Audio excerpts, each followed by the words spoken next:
আজকে আমি করলার ভর্তা করে দেখাবো। এখানে 5টা করলা আমি সিদ্ধ করে নিয়েছি, পানিটা ফেলিনি, এমনভাবে দিয়েছি পানিটা শুকিয়ে গেছে।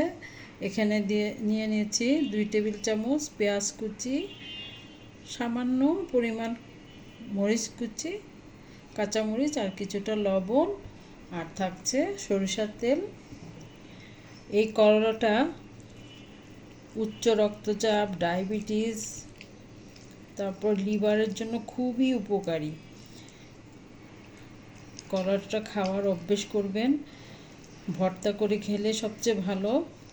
এটাতে কোনো রকম তেল থাকে না, সরিষার তেল সামান্য একটু দেওয়া হবে।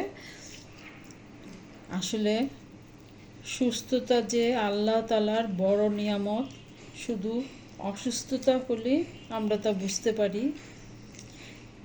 রাজপ্রাসাদে থেকেও যদি শরীরটা সুস্থ না থাকে, কোনো লাভ নেই। একটা গরিব যদি তার ভাঙ্গা ঘরে থেকেও সে সুস্থ থাকে, সেটা অনেক সুখের, অনেক শান্তির।